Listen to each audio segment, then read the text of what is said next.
So we're going to pick up where we left off last time, except I wanted to back up just a moment and review again the area function that we talked about in the last video. The area function, we can call it g of x, integral from a to x, f of t dt. And I want to emphasize that the notation here, right, we're in the t f of t plane, right, and so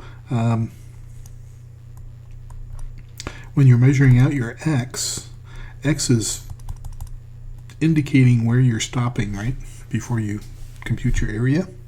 And so that's why the x is different than the t, and notice that this t matches up with that t, right? Okay, so the notation here is important to think about. And so again, the t is on the graph that you're dealing with. Although I should say that you could have written, the t is actually a dummy variable. You could write g of x as the integral from a to x, f of w dw, that would be the same thing. Or g of x could be the integral from a to x, f of z dz, right? You could make that any variable you want, as long as you're being consistent. That's the important part, where g of x could be.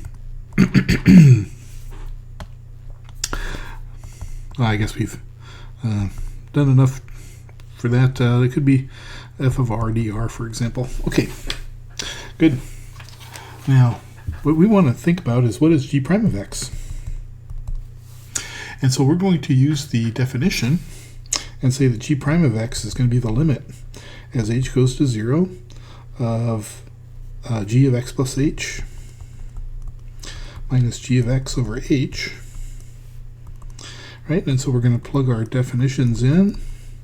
G of x, if this is g of x up here, right, then g of x plus h is just going to be the integral from a to x plus h of f of t dt minus the integral from a to x f of t dt, and then all divided by h.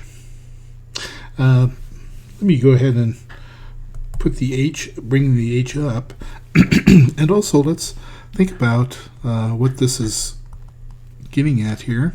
So if I take the integral from a to x plus h, that's the area from here to here, and then I'm subtracting off the area from a to x. And so what area are you left with? You're left with this area from x to x plus h. So let's go ahead and rewrite our expression. This is the limit as h goes to 0 of 1 over h times the integral from x to x plus h f of t dt. Good. Now, we're just about there. So what I'm going to assume is that on each interval from x to x plus h, there's a maximum value of f and a minimum value of f. So on the interval from x to x plus h, assume a minimum, which we'll call little m sub h, and a max, which we'll call m sub h. Right, so therefore, what we're doing is we're boxing in f. F of t is going to be between m sub h and m sub h. And so therefore, what can you say about the integral? That means the integral from x to x plus h, f of t dt, is between m sub h times the integral of, well, we would integrate m sub h, but the integral of a constant, right, is just going to be the constant times b minus a, which in this case is just going to be h. And on this side, we'll have m sub h times x plus h minus x, which is just h. Good. So therefore, what happens? We see that this quantity right here is stuck between two values. It's stuck between the minimum. Let me write down the integral divided by h divided by the max. Good. Now, on the interval from x to x plus h, I'm drawing it kind of big here, we have this function, f of x, f of t. It's not very good, f of t. And our h is getting squeezed down into a smaller and smaller interval. And so I could have like my m sub h here and my m sub h up here. But what happens to the minimum and the maximum as h goes to 0? It looks like they're both heading towards the same number, which would be f of x, right? And so when I take the limit of all three sides here, I'll just abbreviate it this way, of all three sides, right, this side is going to go to f of x, this side is going to go to f of x, and so what does that mean about the middle? The middle must also go to f of x. And so what we have just, I am waving my arms around a little bit for this, but I think you'll agree that it's reasonable to think that g prime of x then must be f of x. Good. And that's interesting. That means g is an antiderivative of f. What was g again? Where did we start with g? G is the area function.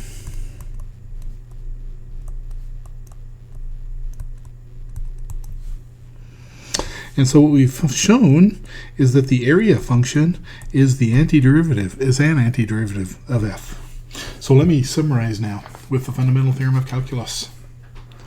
Okay, I'll pause here and write it down. All right, so the fundamental theorem of calculus part 1 is the following. If f is continuous on the interval from a to b, then the function g of x, defined by the area function, if g of x is the integral from a to x, f of t dt, we're defining x between a and b here, right? That function is going to be continuous on ab and differentiable on ab with g prime of x equal to f of x. Good. So this says that g is an antiderivative of f. Which antiderivative is it? Well, it could be any of them, right? We're not sure yet. We'll have to try to figure that out. In fact, I think we're going to need some help from another part of the fundamental theorem of calculus. It's called the fundamental theorem of calculus part 2. And so part 2 starts with the same setup. And maybe I'll just go ahead and continue the setup here and write it down. Good, so part 2 says that if f is continuous on AB, then the integral from a to b f of x dx is equal to capital F of b minus capital F of a, where capital F is any antiderivative of f. And so this is the part of the fundamental theorem that people tend to remember, but there is the other part. And so let me summarize this one more time, just so you can see the two parts a little bit easier. Good. So the FTC has the two parts. The first part is saying that the derivative and the integral are actually opposite operations of each other. And so when you act on the f of t here, you get f of x out. You do have to be careful about the notation, like we were saying about this before. The t represents the axis, right? And the x is how much area you're accumulating. And so those are different variables. Our author decided to change notation in the second part, right, and just put an x here. Okay, but in order to compute the integral now, we just need any antiderivative of f, and we can compute it. Easy. So now we're just going to go through a bunch of examples of using the fundamental theorem and see how it goes. I'll pause again just to set up the next problem. All right. So how about the integral from 1 to 4 x squared dx?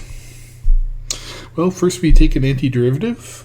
So the antiderivative of x squared is x cubed, and then we need a 1/3 in front, right? And then the notation you want to use for evaluating is just a straight bar like this. This is called an evaluation bar, and we're going to go from 1 to 4. And so that's going to be equal to 1/3 times 4 cubed minus 1 cubed. Good. And so we end up with, what is this? 64 minus 1. Whoops. Divided by 3. 63/3. Does that divide? 21. Yay, we win. How about this one? The integral from 1 to 2 of 1 over x squared dx. Take the antiderivative of x to the minus 2 power. The antiderivative of that would be minus x to the minus 1, right? And then our evaluation bar from 1 to 2. And so we would just have minus 2 to the minus 1 minus 1 to the minus 1. Right, so that's going to be 1/2 minus 1, minus 1/2, and then minus in front will give me a positive 1/2. Very good. And how about the integral from negative 1 to 1 of 1 over x squared dx?